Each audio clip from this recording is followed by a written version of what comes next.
Olhe para Jesus. Você pode repetir comigo? Olhe para Jesus. Olhemos para Jesus. Tire a sua vista em relação às coisas que estão acontecendo. A liberdade de expressão que está sendo bombardeada. A malignidade do coração humano, a perversidade do coração humano que está sendo colocado para todos verem. Todos verem, toda essa geração vê que o homem sem Cristo é nada. Que o homem sem Cristo não passa de vermes, um saco de verme e cinzas. Por isso que nós devemos olhar para Cristo, no contexto a qual nós estamos vivenciando, um caos moral e ético sem precedentes, onde os valores estão sendo perdidos, estão correndo pelo ralo, estão se ausentando desta sociedade, estão se ausentando dos homens dos valores, onde o certo agora é errado e o errado é o certo. A inversão de valores, a inversão das famílias, a inversão que os homens eles tentam, maquinam contra a verdade de Deus, porque conhecereis a verdade vos libertará, e se o Filho vos libertar, verdadeiramente sereis livres. Por isso, a grande temática que eu queria refletir com a amada igreja é: olhe para Cristo. Olhe para Cristo. Imagine aí comigo, uma pessoa ferida mortalmente por uma picada de uma cobra. Os sintomas pioram a cada minuto e a morte parece inevitável. Então alguém grita: não olhe para si mesmo, não olhe para os outros, não olhe para o veneno, olhe para cima, para a serpente levantada. Assim também o ser humano está condenado pelo pecado. Não há remédio humano, tradição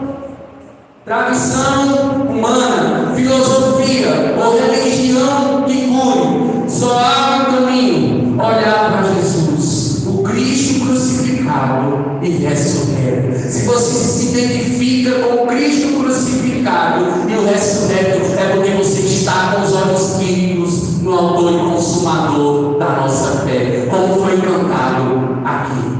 Portanto, a cruz é o lugar da cura do pecado e da reconciliação com Deus. A cruz, eu quero dizer, é o lugar da cura espiritual e física. Enfim, a cruz é o lugar da cura sobre a morte.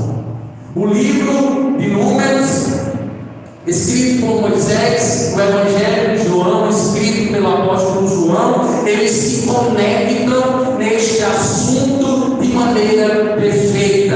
É impressionante, queridos, nós percebermos aqui na linha da progressividade da revelação de Gênesis a Apocalipse, toda a teologia bíblica ela vai narrar em alto e bom som, em suave e terno som, que Jesus, ele é a cura para a nossa enfermidade física e espiritual. Quando nós observamos que no passado Israel, ele desobedeceu a Deus, o provocando a ira, porque desprezaram no seu coração maná, como se fosse um pão qualquer. Esse é o contexto de Números, capítulo 21, os versículos 8 e 9 que acabamos de ler. Então, Deus castigou o povo com serpentes, diz o texto, abrasadoras, venenosas, mortíferas,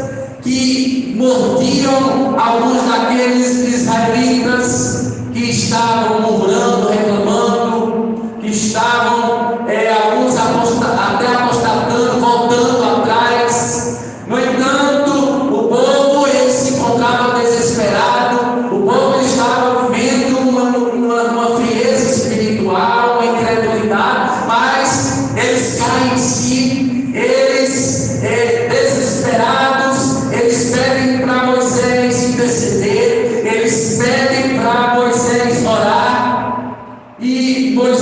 Moisés, ele intercede pelo povo, ele pede ao Senhor clemência, a sua misericórdia. Diante desse contexto, fizemos a leitura também do Evangelho segundo João, capítulo 3, versos 14 e 15. Qual é o contexto? Vemos o apóstolo explicando a mensagem da cruz a Nicodemos, que era doutor da lei, era um homem religioso, era um homem letrado, era um homem que conhecia a letra, mas não conhecia o autor da letra. Em ambos os casos, tanto no texto de Números quanto no texto de João, em ambos os casos, é o próprio Deus que, em sua soberana graça, provê o remédio. E qual é o antídoto? Qual é o remédio? Olhar para a serpente, onde era oferecida a libertação da morte, que tipificou, ou que tipificava Cristo. Era sombra daquele que viria, era um símbolo daquele que viria. Olhar para Cristo, que além da morte física, traz a libertação da morte eterna. E eu quero meditar com os amados irmãos nessa noite, diante dessa breve explanação. Eu queria meditar com os irmãos nos benefícios.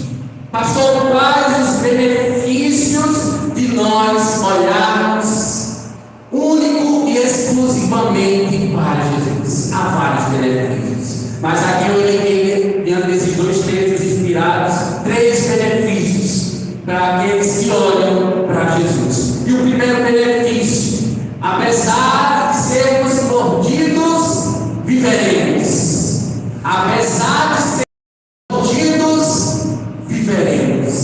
E ilustrativamente, não necessariamente seremos mordidos por serpentes, mas muitas vezes seremos confrontados, seremos perseguidos. Hoje é perigoso você ser um conservador, hoje é perigoso você ser marido de uma só mulher, hoje é perigoso você ser um pai que trabalha de sua sorte para sustentar sua família. Percebe? As mordidas não necessariamente são de serpentes físicas, mas um sistema corrompido, um sistema alienado de Deus, que é contra Deus, que é contra a família, que é contra os valores, que é contra o conservadorismo. Nós cristãos somos conservadores de bons costumes, mas hoje em dia você coloca isso, a verdade, sendo, como nós vamos chamar, coluna e baluarte da verdade. A igreja dos primeiros cristãos é conhecida assim, está cada vez mais difícil, porque os homens estão sendo seduzidos por uma iniquidade sem precedentes, queridos. Mas perceba que apesar de sermos mordidos, viveremos. O pecado certamente traz consequências, sim ou não? Certamente o pecado traz consequências para nós em vida. A mordida da serpente é toda a consequência danosa, é o símbolo de toda a consequência danosa do pecado. E a principal consequência danosa,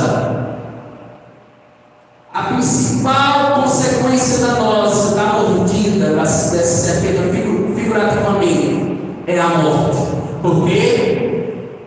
Porque o salário do pecado é a morte. Romanos capítulo 6, versículo 23. Veja aí o versículo, voltemos aí para Números capítulo 21, versículo 6, que nos diz o seguinte: então o Senhor mandou entre o povo serpentes, o quê? Abrasadoras, que mordiam o povo, e morreram muitos do povo de Israel, do povo da aliança. Em outras palavras, Moisés nos informa aqui, queridos, preste atenção, que o Senhor se indignou com os pecados de murmuração do seu povo. Isso mesmo, pois era uma geração de israelitas que se queixavam contra Moisés, falando mal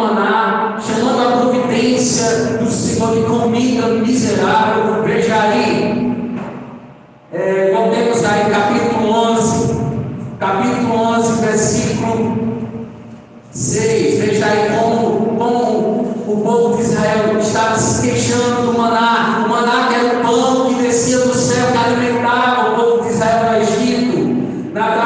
Em tempos, onde eles ficaram no Egito, e o Senhor proveu por 40 anos, queridos. E o povo já estava se queixando, o povo estava murmurando. Então, Números capítulo 11, versículo 6 nos diz, veja aí: agora, porém, seca-se a nossa alma. Veja a forma como o povo estava reclamando: seca-se a nossa alma, e nenhuma coisa vemos senão este maná. Veja agora 21, versículo 5: e o povo falou contra Deus e contra Moisés, porque nós nos fizemos subir do Egito, para que morramos nesse deserto, onde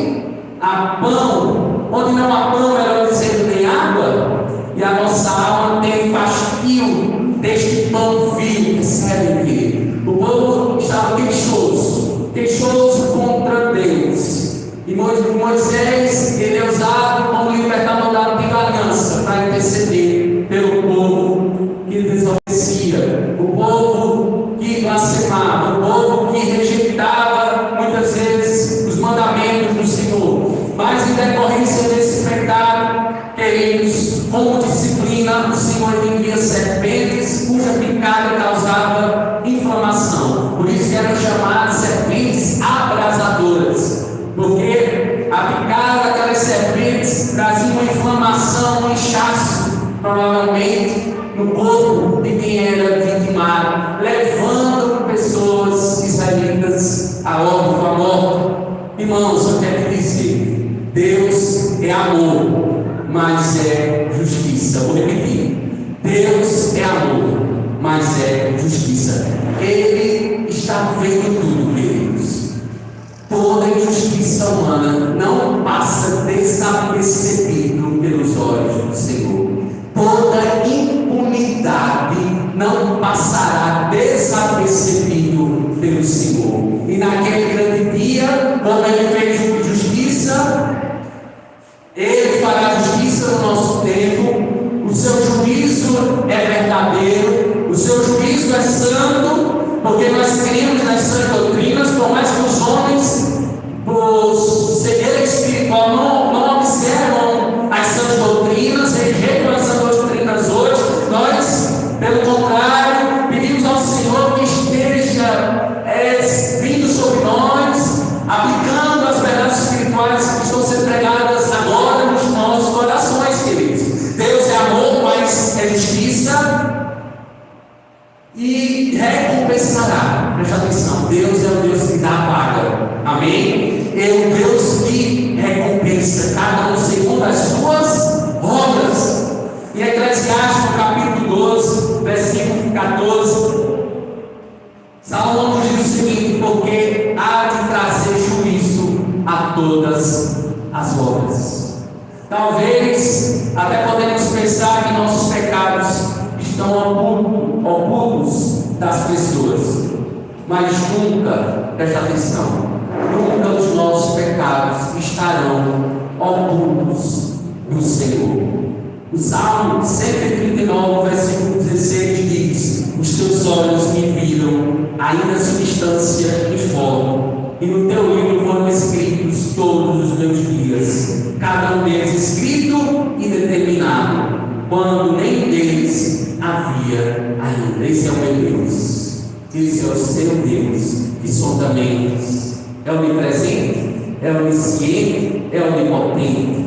Esse Deus que é implacável, é o Deus temível, é o Deus dos deuses, é o Senhor dos senhores. Tem um Deus igual a Ele. Ele é o totalmente outro, como dizia Calvar. Ele é aquele que rege o mundo com o seu cetro de justiça e equidade, queridos. Não se esqueça disso. O cenário é de justiça em todas as áreas, em todas as demandas, porque o pecado está subindo, ele está subindo como imundícia as narinas do Senhor. Mas naquele grande dia o furor do Senhor será derramado e Ele fará justiça. Ele não ficará pecado impune, mas Ele fará justiça. Graças a Deus, queridos, porque quem tem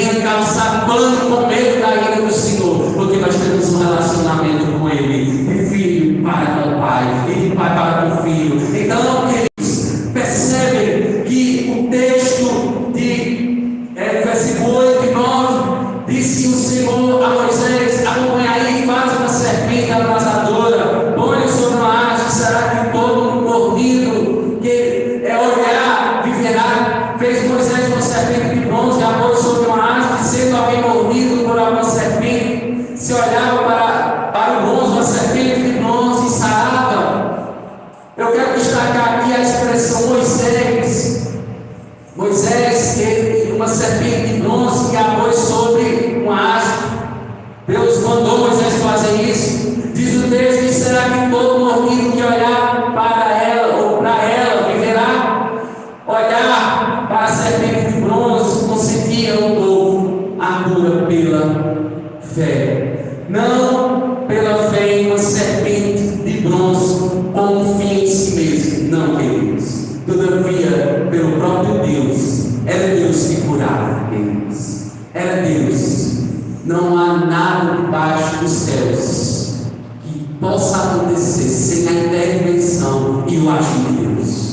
Ele controla, a sua soberania é ativa sobre a face da terra. Percebe, queridos, que Deus ele usa os meios que Ele quer usar para livrar o seu povo da morte, do cativeiro, da perseguição. E Ele vai utilizar os meios que Ele quer utilizar hoje para te livrar e me livrar dos cativeiros do nosso tempo, das perseguições do nosso tempo. Continua pregando o Evangelho, continua comprometido com o Evangelho, porque Cristo vai te livrar. Se não livrar da morte, mas livrará você daquele que tanto lança o corpo quanto a alma no inferno.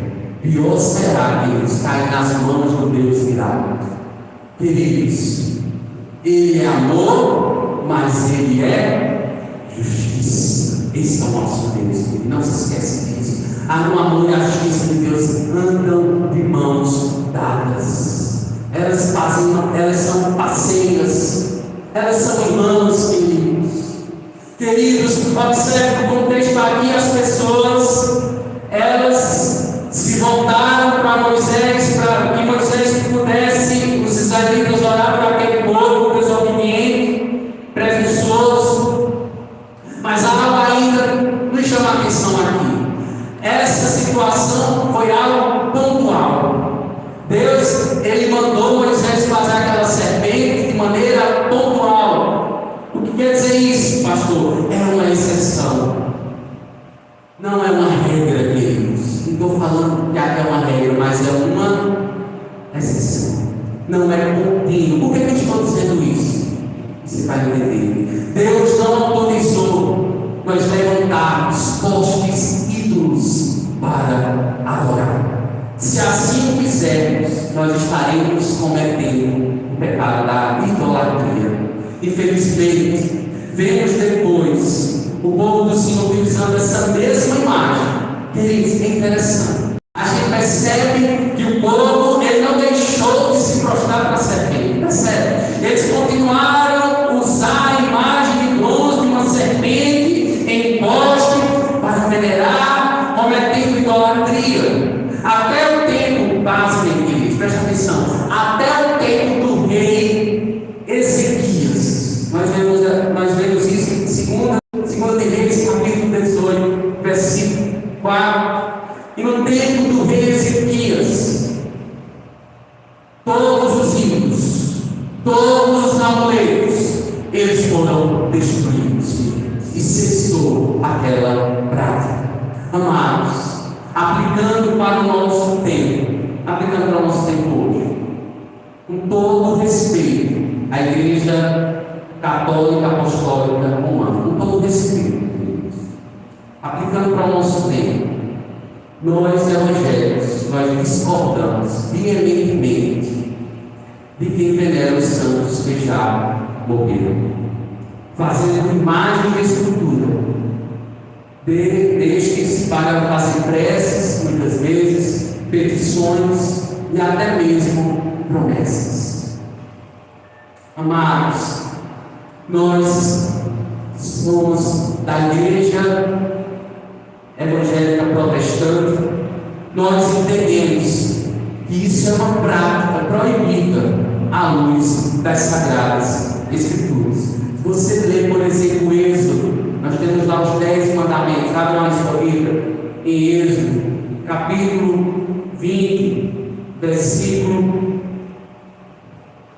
Êxodo, capítulo 20, versículo 3, diz o seguinte: não terás outros deuses diante de mim, não farás para ti imagem de escultura, nem semelhança alguma do que há em cima dos céus, nem embaixo da terra, nem nas águas debaixo da terra. Não as adorarás, nem lhes darás culto, porque eu sou o Senhor teu Deus, Deus zeloso, que visita a iniquidade dos pais, dos filhos, até a terceira e quarta geração daqueles que me aborrecem. Veja, agora vá lá para Deuteronômio capítulo 4, versículo 15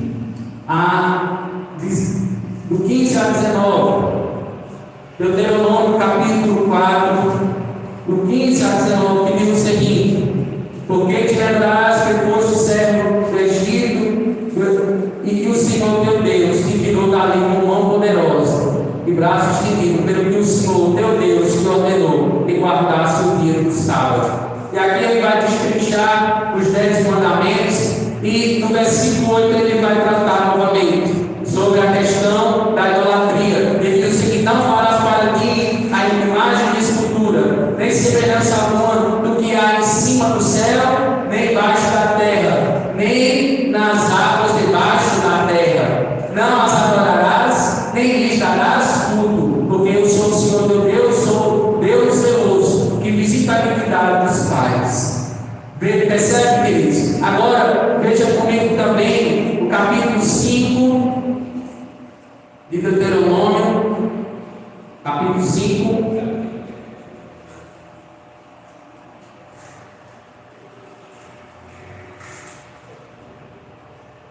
Deuteronômio capítulo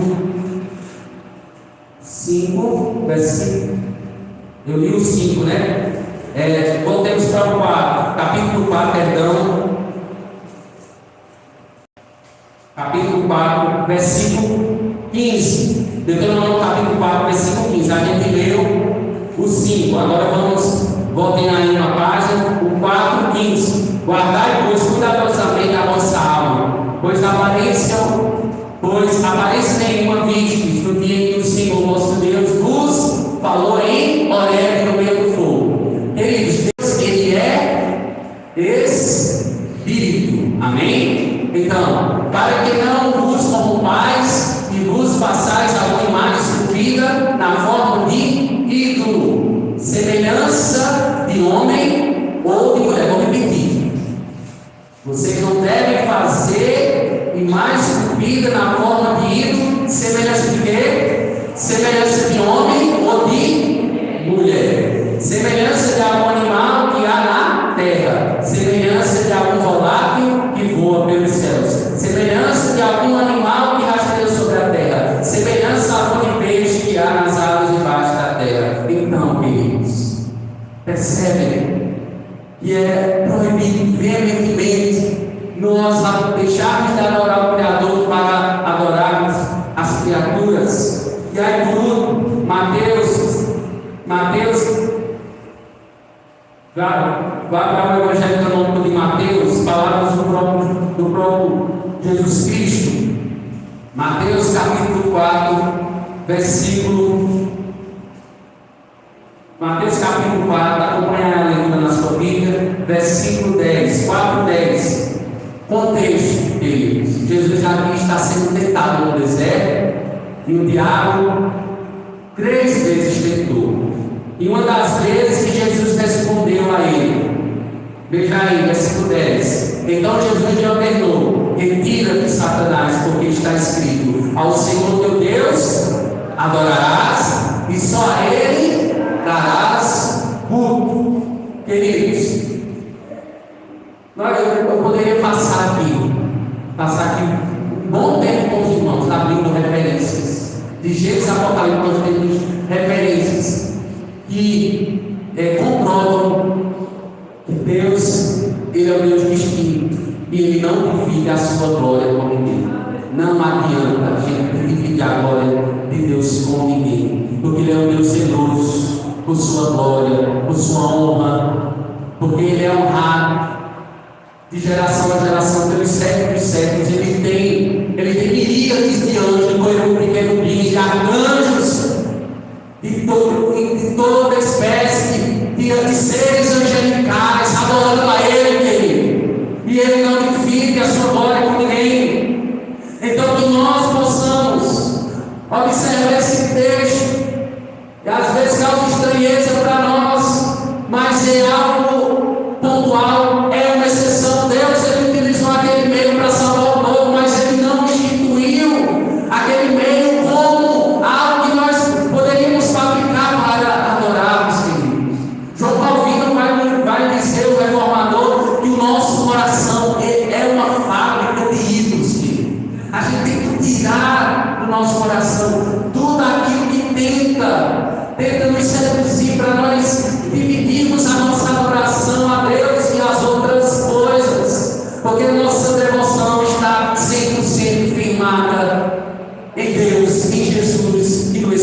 Então, queridos, nós não podemos venerar, muitas vezes, o ato de nós liberarmos a admiração, nós não nos contentamos com isso. Isso vai tomando conta do nosso coração. E aí, acaba que nós nos prostramos, muitas vezes, ajoelhamos e fazemos coisas equivocadas espiritualmente. Porque o nosso Deus, Ele é o único autorizado para nós adorarmos, para nós venerarmos. Porque, queridos, somente Jesus Cristo, nós devemos olhar para Ele, somente Ele, pois Ele é o único mediador entre Deus e os homens, a saber, Cristo Jesus, homem, 1 Timóteo capítulo 2, verso 5. Ele é o único que pisou a cabeça da serpente. Ele, Jesus Cristo, é o único que pisou a cabeça da serpente. Ele é o descendente da mulher, e na mulher em todos os tempos, ele nasceu de mulher debaixo da lei. Ele sentenciou o diabo de forma última e final. Hoje o inimigo, ele age de maneira, queridos, de maneira temporária, mas o fim dele já está próximo. O fim dele já está próximo. De todos aqueles, queridos, que zombaram de Deus, que mataram os cristãos, que destruíram o povo do Senhor, porque nenhuma arma forjada contra a igreja do Senhor Jesus Cristo, nenhuma arma forjada prosperará, porque as portas do inferno não prevalecerão contra o povo do Senhor, contra os eleitos do Senhor. É o Senhor que os justifica, queridos. Estou trazendo uma palavra também de ânimo para você. Diante do Senado, diante das notícias que a gente está vendo aí, as pessoas estão amedrontadas, mas não tem porque você está com medo, querido. Porque Jesus que está com você. No mundo passareis por aflições, mas tendo ânimo, diz o Senhor Jesus Cristo: eu venci. Eu venci. Então, persevera na fé em Cristo Jesus, porque Ele pagou os nossos pecados na cruz do Calvário. Nele nós temos vida e vida com abundância. O ladrão vem para roubar, matar e destruir, mas diz Jesus Cristo: eu vim para que tenham vida e a tenham em abundância. Queridos, em segundo lugar, apesar da crucificação, nós ressuscitemos. A cruz é o emblema da fé do cristão. Nós carregamos a cruz desde o início que nós começamos a seguir a Jesus Cristo, e nós vamos carregar essa cruz até o último dia da nossa existência terrena. A cruz do cristão, queridos, é a mortificação da carne. Vou repetir: a cruz do cristão é a mortificação da carne. Gálatas capítulo 5, versículo 24: os que são de Cristo crucificarão a carne, com as suas paixões e concupiscências ou desejos. Paulo diz em Romanos 8, 13, abra aí e veja comigo, Romanos no capítulo 8, versículo 13. 8, 13 nos diz o seguinte: porque se viver segundo a carne, caminhareis para a morte, mas se pelo Espírito mortificados os efeitos do corpo, certamente vivereis. Certamente, não há sombra de dúvida, não há dúvida alguma, certamente vivereis. Veja o 17, a parte final: se com ele sofremos, também com ele seremos o quê? Glorificados. Graças a Deus por isso. Ou seja, só quem vai ressuscitar entre os mortos para a salvação é quem tem no corpo as marcas do discipulado de Cristo, as marcas do crucificado, e se identifique com o crucificado. Ele tem essas marcas do discipulado em sua vida. Esses serão de fato glorificados. Veja comigo o texto agora de João capítulo 3, versículo 14: e do modo porque Moisés levantou a serpente no deserto, assim importa que o Filho do Homem seja levantado. Em outras palavras, o ponto que eu quero destacar nesse texto aqui tem uma profunda conexão, queridos, entre a serpente de bronze e Jesus. Jesus estava no ato de ser levantado, isso mesmo. Segundo estudiosos, o verbo levantar possui um duplo sentido. Significa ser crucificado e também ser glorificado e exaltado. Veja comigo Veja comigo João 8, versículo 28. Acompanhe a leitura na sua Bíblia. Disse, pois, Jesus: quando levantar o Filho do Homem, então sabereis que eu sou, e que nada faço por mim mesmo, mas falo como o Pai me ensinou. Agora vá para o capítulo 12, versículo 32. 12, 32. Mas antes, leia o 24. Vamos todos ler aqui o versículo 24. 12, 24. João capítulo 12, versículo 24. Vamos todos ler? Queridos, vamos lá? Em verdade vos digo: se o grão de trigo não cair na terra e não morrer, ficará só, mas se morrer, dará muito fruto. Eu quero dizer, as pessoas aí afora odeiam os cristãos, eles matam os cristãos, mas eu quero dizer, quanto mais se mata cristão, mais o evangelho ele se expande, mais o evangelho ele cresce, mais o evangelho ele prospera, queridos.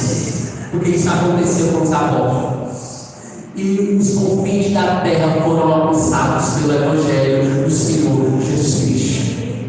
Então, queridos, nada pode encurralar, nada pode impedir, nada pode privatizar este evangelho, porque é o poder de Deus para a salvação de todo aquele que crê. Veja aí o versículo 32. O versículo 32.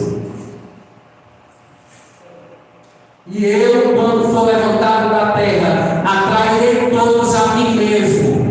Isto dizia, significando que gênero de morte estava para morrer. Replicou-lhe, pois a multidão, nós temos ouvido da lei que Cristo permanece para sempre. E como dizes tu, ser necessário que o Filho do Homem seja levantado? Que é esse Filho do Homem? Que é esse Filho do Homem? Percebe, queridos, que o contexto aqui, o Filho do Homem ser levantado, simbolizado, significava a crucificação, mas não somente isso, mas a própria glorificação. O apóstolo João dá ênfase aqui na crucificação de Jesus, sendo que esse é o meio para a sua glorificação. A cruz não é o fim de sua glorificação, mas um instrumento para alcançá-lo, queridos. Irmãos, quando Nicodemos pergunta como uma pessoa, nós observamos no capítulo 3, Jesus ele tem um encontro aqui, um contexto aqui, Jesus conversando com Nicodemos, o mestre da lei, e nós observamos aqui, quando Nicodemos pergunta como uma pessoa pode alcançar o novo nascimento, a nova vida. Aqui é citado o passo decisivo: olhar para o carregador de pecados alçado na cruz traz vida. Vou repetir: olhar para o carregador de pecados alçado na cruz traz a vida. Eu quero te perguntar nesse momento: para quem você tem olhado? Amém? Para quem você tem olhado? Eu quero convidar você, se você não tem olhado somente para Jesus, eu convido a você hoje a olhar somente para Ele. Amém? Olhe somente para Jesus. Quem olha para Ele não recebe apenas cura física. Quem olha para Ele não recebe apenas a cura física, mas também direção, recebe identificação, recebe propósito. A contemplação de Jesus gera no cristão uma transformação. Segunda carta de Paulo aos Coríntios, capítulo 3, verso 12, 18. Segundo aos Coríntios 3, 18, nos diz que todos nós, com o rosto desvendado, contemplando como no espelho a glória do Senhor, somos transformados de glória em glória na sua própria imagem, como pelo Senhor, o Espírito. Mas em terceiro lugar, queridos, apesar da morte física, na vida eterna nós reinaremos. Os cristãos podem até morrer fisicamente, porém servirão o Senhor e reinarão com Ele por toda a eternidade. Apocalipse capítulo 22, abra aí, veja aí que doce esperança está reservada para nós. Apocalipse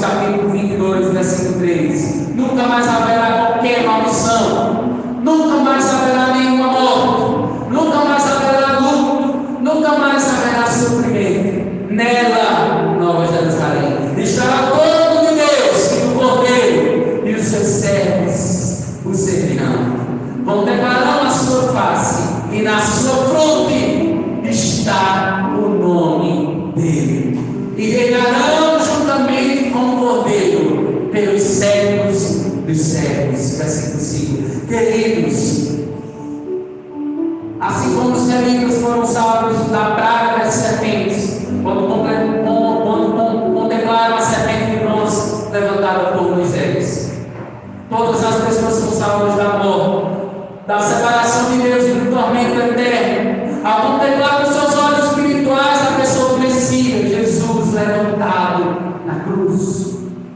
Veja comigo João 3,15 agora. Volto para o texto, João 3,15. Para que todo que nele crê tenha a vida eterna. Lê comigo, vamos lá? Para que todo que nele crê tenha a vida eterna. Queridos, Cristo precisou ser levantado na cruz para ser o nosso Redentor. Ele assumiu o nosso lugar como nosso representante, fiador, substituto. Quando Jesus estava na cruz, presta atenção, Deus lançou sobre ele todos os nossos pecados. Segundo o pastor Hernandes Dias Lopes, quando olhamos para Cristo, quando cremos nele e confiamos no que ele fez por nós, então somos salvos e recebemos a vida eterna. A vida eterna, ela começa no ato de olharmos para Jesus. Você já começou a olhar para Jesus? Então já começou, amém? Já começou. A inauguração do reino messiânico na sua vida surtiu efeito. A pregação dos apóstolos surtiu efeito na sua vida. Ecoaram na sua vida, derrotando-se na sua vida. E você é o salvo, redimido em Cristo Jesus. Você é o salvo. Você que olha para Cristo. Você que prossegue em seguir e conhecer Jesus. Jesus, ele orou por mim. Jesus, ele orou por você. Na oração sacerdotal, em João 17,3, ele disse: a vida eterna é esta, que te conheçam a ti, o único Deus verdadeiro, e a Jesus Cristo a quem enviastes. Isso significa que a vida eterna é a vida presente e vindoura, é a vida da ressurreição, que os cristãos em Cristo desfrutam em antecipação por causa de sua união com alguém que já ressuscitou. Eu lhe pergunto: quem ressuscitou dentre os mortos e está à destra de Deus Pai, recebendo por mim por você? Quem foi? Quem foi? Jesus Cristo, o Filho de Deus.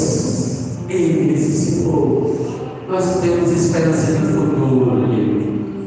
A morte não é o fim para quem tem Cristo.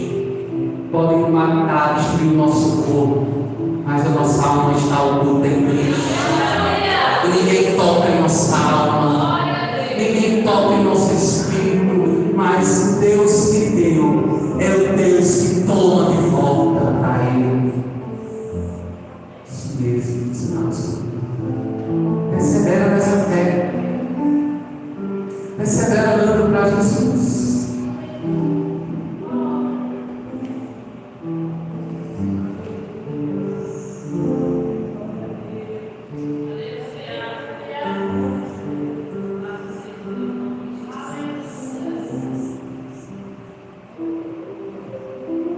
Persevera olhando para Jesus. Persevera olhando para Jesus, autor e consumador da tua fé. Queridos, porque nós devemos, não somente de palavras, de discurso, mas praticar aquilo que nós temos aprendido. Os antigos, eles deram um bom testemunho, porque eles praticaram a palavra do Senhor. Eles viveram em novidade de vida. Que nós possamos, queridos, olhar para Jesus, porque a vida, irmãos, a vida eterna aqui é a própria vida de Deus que está no Verbo eterno. A vida estava nele, por ele é transmitida a todos os cristãos que reinaram com Jesus nos céus e terra, porque as primeiras coisas já passaram. Glória a Deus, aleluia, porque as primeiras coisas já passaram, que ele, Cristo, nova criatura é. As coisas antigas, velhas já passaram. Cristo faz novas as coisas naquele, por intermédio daquele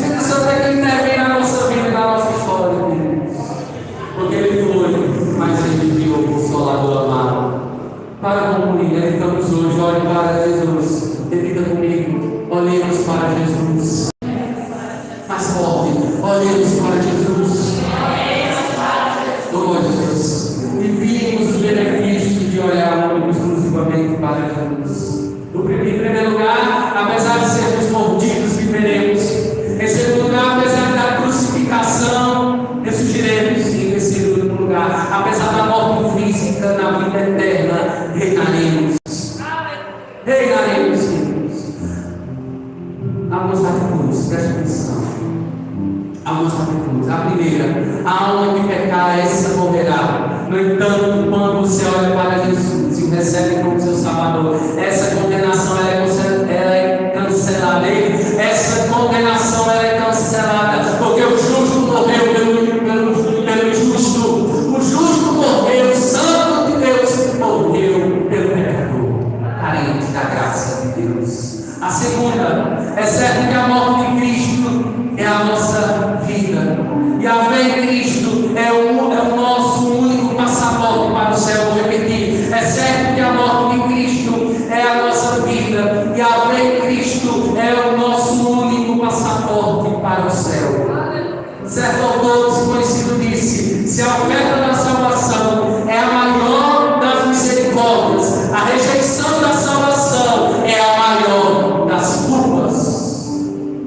Olhe para Jesus somente, saia de cima do muro hoje. Jesus chama a mim, Jesus chama a ti, para você, para eu, para todos nós estarmos plenamente comprometidos com o seu reino, 100% comprometidos com Cristo,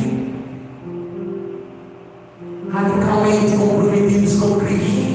Quem está em Cristo não segue mais as tradições de homens, queridos. Deixa tudo para lá, deixa tudo isso para lá. Isso é refúgio, isso é esterco. Nada é comparado à sublimidade da glória de Deus que está em Cristo. Nada é equivale, nada se compara, porque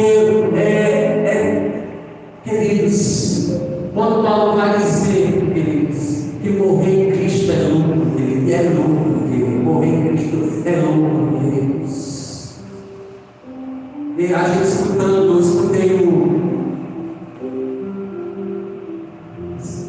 a gente escutou recentemente a missionária Lina, alguns dos irmãos aqui eu também escutaram a viúva, né? A viúva daquele jovem de 31 anos que faleceu. Faleceu de maneira covarde, de maneira abrupta, perdeu a sua vida. Mas a gente viu no olhar dela, a gente viu no olhar daquela mulher, queridos, uma força que não vinha nela, mas vinha de Cristo. Queridos, nós somos de Cristo, e Cristo, Ele está conosco, e nada no mundo pode nos separar de Cristo, nem a morte, nem os anjos, nem o principado, nem as potestades, nem o porvir, nada, Deus. Então, que naquele único dia das nossas vidas, que nós possamos dizer: eu combati o bom combate, eu guardei a minha carreira, eu guardei a fé, segui a minha carreira, se fui um bom combatente como Paulo foi, guardando a fé, porque a fé, queridos, em Cristo Jesus é que nos possibilita uma vida eterna no porvir. Amém? Então que você possa guardar a fé, olhando para Jesus. Existe um caminho no deserto estreito para trilharmos. No final terá sido vale, terá sido, vai valer a pena. Vai ser válido termos corrido a carreira que está proposta. Amém, igreja? Que Deus nos ajude. Que Deus tenha misericórdia de nós. Você escutou essa mensagem? Creio no nome do Senhor Jesus Cristo. Se quer ainda não fez a sua profissão de fé pública, quero convidar você a receber Jesus Cristo como autor e consumador da sua vida. Você que me escuta, que ainda não fez profissão de fé. Há alguém aqui no nosso meio visitando, que ainda não fez profissão de fé pública. Pastor, eu quero fazer minha profissão de fé pública hoje. Eu quero receber Jesus Cristo como meu único suficiente Salvador. Estou aqui para orar por você. Amém? Tem alguém aqui no nosso meio? Não se sinta pressionado. O Espírito Santo é quem conduz o teu coração para Cristo. Amém?